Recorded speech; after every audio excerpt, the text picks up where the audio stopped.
Tompon'andraikitrana voalohany eto amin'ny tanànan'ny commune urbaine de Toamasina noho ny fankalazana ny andro iraisam-pirenena ny 8 Mars dia nanao fihetsiketsehana be da be izay teto amin'ny commune urbaine de Toamasina.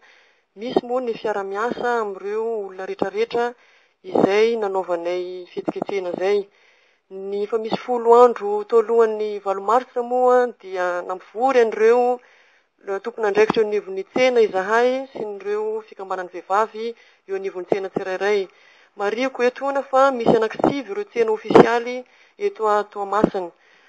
Niara niasa taminay akaiky izy ireo, nampanaovinay concours hetsika fifaninanana bazary madio. Izay hetsika fifaninanana izay dia tsisy mihitsy ny fanampianay avy aty amin'ny commune zany amin'ireo fanadiovana an'ireo bazary madio ireo tamin'izareo tamin'ny voalohany. Fa tena fandraisany anjara an'izareo mavitrika, tsisy teritery no nanaovan'ireo président ny bazary, ireo mpivarotra rehetrarehetra eo anivon'ny bazary sy ireo fikambanan'ny vehivavy teo anivon'ny tsena tsirairay izay. Fandraisana anjara mavitrika dia mavitrika no nanatontonosany zareo an'izay hetsika izay satria tamin'ny fanadiovana fobe izy ireo dia tena tsisy nivarotra mihitsy ny tamin'ireo tsena ireo amin'ny fanadiovana fobe.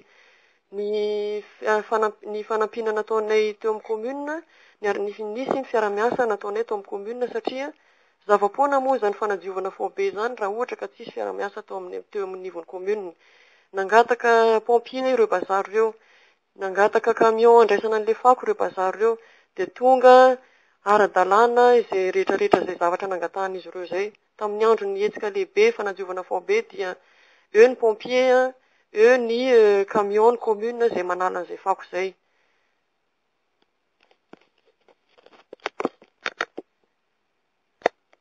Dia ny ankoatran'izay fifaninanana eo anivon'ny tsena nisy teto a Toamasina, nisy programme an'asa koa izay tato amin'ny commune namboly zanakazo.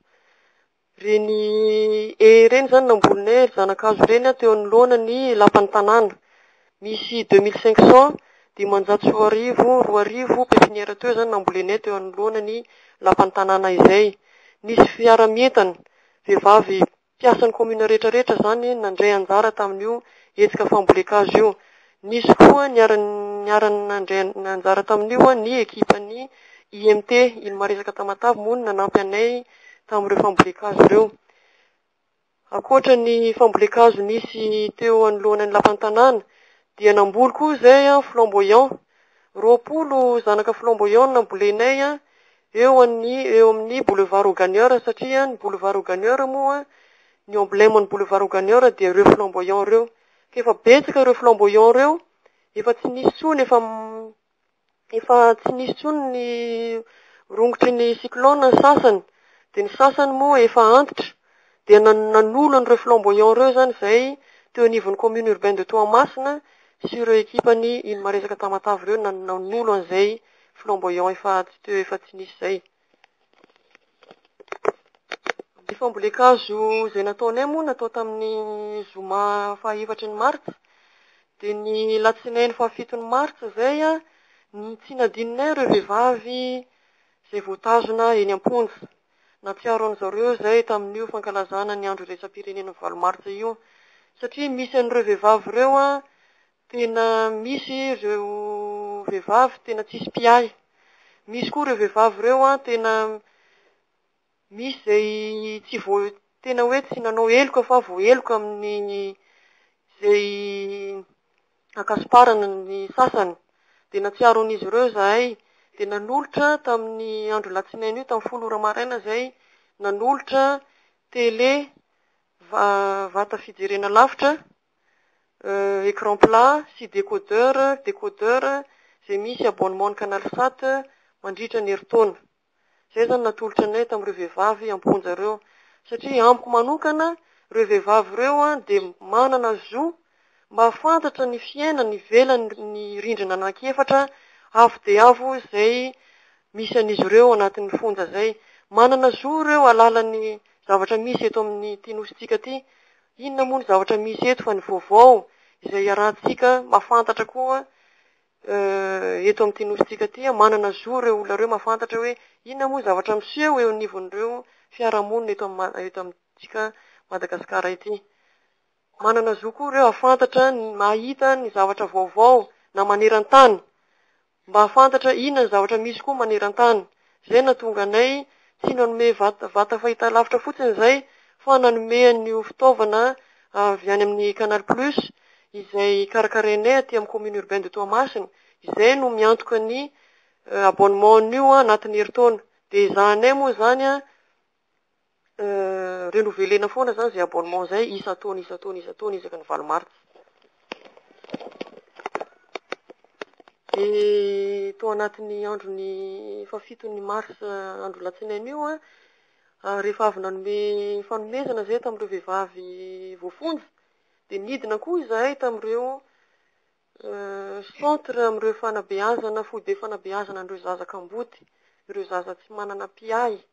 Misy 5 moa izy ireo Toamasina ao, izahay tena sahirana, de nidina tany koa izahay nanome zay zavatra voatsirambin'ny tananay avy ato amin'ny commune urbaine de Toamasina. Nanome izahay lafarine, nanome izahay vary, de nanome koa izahay menaka. Ireo zany nomenay an'ireo toerana taizan'ireo zaza kamboty ireo. Tsy nadininay tamin'izany koa ireo fikambanan'ny vehivavy izay manana fahasembanana teo anivon'ny Toamasina zay. Nanome lafarine vary gony iray zay, nanome lafarine gony iray zay sy menaka eo amin'ny 8 litre eo. Satria naninona moa lafarine? Zareo zany ao manana programme an'asa mampianatra patisserie, zany hoe fanamboarana mofomamy. De zay nahatonga anay nanome lafarine bebe kokoa an'ireo toy izay an'ireo centre mitaiza an'ireo zaza kamboty ireo.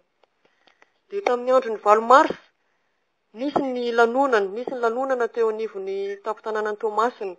Nisy fandraisana anjara mavitrika tamin'ireo défilé izay nikarakarain'ny tompon'andraikitra tao Toamasina, fandraisana anjara mavitrika. Mariako teto fa misy hatrany amin'ny 5,10,000. Ina moa miteny an'ireny ihany ireny tapao?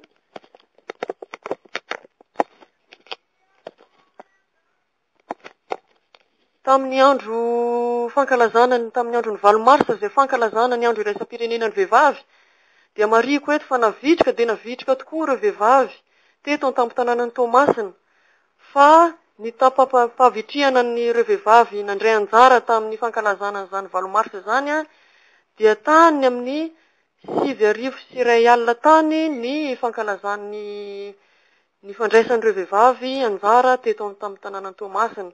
Misy moa ireo avy any lavitra, ny avy any Brickaville, ny avy any Fenerive-Est, ny avy any lavitra tany Tamatave 2, nandray anjara daholo zany tamin'ny défilé zany. Dia ny antoko politika koa de be da be ireo nandray anjara, ny antoko politika tiako Madagasikara, ny MTS, ny HVM, ny Mapar, sy ireo antoko politika sasany nandray anjara tao daholo ireo ary tsy mariako eto moa fa tsisy sakasakana ny fandraisany anjaran'ny antoko politika rehetrarehetra teto amin'ny tampon-tanànan'ny Toamasina. Rehefa vita moa ny lanonana ny 8 mars dia tsy nadinonay ireo reny zay tera-bao zay teraka tamin'ny andron'ny 8 marsa io, eo anivon'ny hôpitaly be sy eo anivon'ny PMI Ankirihiry. Fa nidina teny koa izahay ny tolakandro, nanatitra ny fanomezana zay voatsirambin'ny tananay teo anivon'ny commune urbaine de Toamasina. Misy lamba kely, lamba zay ataon'ireo zaza ireo amin'ny tera-bao, dia misy termos kely avy aty aminay commune urbaine de Toamasina nomenay an'ireo zaza tera-bao latsaka nahita masoandro tamin'io andron'ny 8 marsa io. De rehefa avy nanolotra an'ireo izahay dia nisy moa lanonana amin'ny fomba ofisialy ny fanomboana ny asa zay natomboka anay vehivavy ny commune urbaine de Toamasina. Misy toerana manatantara eo anivon'ny bazary kely. Io toerana io misy an'ireny jet d'eau reny nanaovany voanio tournage io toerana io no mampahazarikely ny bazarikely. Ka io toerana manatantara io zany efa lasa nanarian'olona fako. De zay tamin'ny ankatoko ny valomarsa tia, de nanao mihitsy zay hoe ataonay zay hanesorana an'ireo fako ireo ataonay zay amerenana ny toerana manatantara io de tsy tratranay moa zany défi zay nataonay zany fa niraisy ny ben'ny tanàna zany ny fanohizana an'izay, ka nanao an'izay fanokafana ny asa zay zany ben'ny tanàna tamin'ny andron'ny talata valomarsa io. De zay koa moa tamin'ny fotoanan'io lanonana io koa zany nanolotra nyreo fitaovana, ireo loka tamin'ireo hetsika zay fanadiovana faobe nataonay teo anivon'io tsena rehetrarehetra zay tsena anankisivy ofisialy teo amin'ny tampon-tanànan'ny Toamasina izay. Nanolotra zay tamin'ny zay nahazo ny loka voalohany. Mariko eto fa ny bazarikely nahazo ny loka voalohany.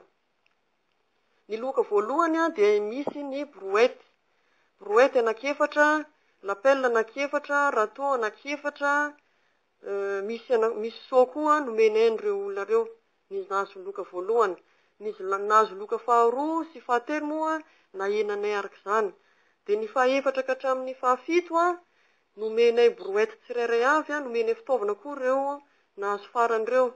Ny tsena zay tsy mirakotra moa zany natokana anay mihitsy tamin'ny fananana an'io, fa ny tsena zay mirakotra toy ny bazary be sy ny bazary dépôt de natokana anay koa zany ny fananana an'ireo de nahazo loka hafa koa ireo ankoatran'ireo brouette sy ny râteau sy ny fanadiovana. Ny nampiavaka ny tsena anankiroa zay mirakotra ireo de nomenay hatramina serpillère, nomenay seau maromaro, nomenay savony, nomenay eau de javel. Ny loka zay nomenay an'ireo tsena zay nanao fananana zany dia loka zay hoentin zareo hanadiovana an'ireo toerana ivarotan zareo zay, satria miankina amin'ireo toerana ivarotan zareo zay no fahadiovana koa ho an'ireo sakafo zay amidin zareo anivon'ny tsena. Ny sakafo zay amidin'ireo tsena ireo no sakafo zay hoanin'ny olona rehetrarehetra pon'ny Toamasina. Nefany miankina amin'izay fahasalaman'ireo sakafo amidin zareo anivon'ny tsena zay no fahasalaman'ny vahoaka misy eto Toamasina izay. Ireo vehivavy malagasy amiko aloha ny fitakiantsika ny mira lenta io zany tsy tratratsika io mira lenta io raha tsy misy ny fandraisantsika anjara tsirairay avy. Izany hoe tsy miandry ny mpitarika atsika hanao zavatra, tsy miandry ny hoe zay olona nome vola atsika hanao zavatra, fa amin'ireo fandrarah ny vehivavy mpandrarah ohatra na ireo vehivavy te hanao an'izany fandrarana zany, tsy miandry olona hitarika atsika vehivavy tsirairay hanao an'izany, fa masahy asika vehivavy handray andraikitra, masahy atsika vehivavy handray an'ireo toerana rehetrarehetra isan'ambaratongany, na amin'ny lafiny politika io, na amin'ny lafiny zay fiarahamonina atsika any, na amin'ny lafiny ara-pahasalamana, na amin'ny lafiny fianarana. Masahy atsika vehivavy handray andraikitra, asahy hoe eto ny anjara toeranay tsy manaiky milembilembena an'ireo lehilahy ireo tsy manaiky n'ireo tsindry azo lena, fa tsika zany vehivavy tokony masahy hoe eto ny misy anay, zay vehivavy koa mitovy aminareo lehilahy amin'ny zay lafiny rehetrarehetra zay.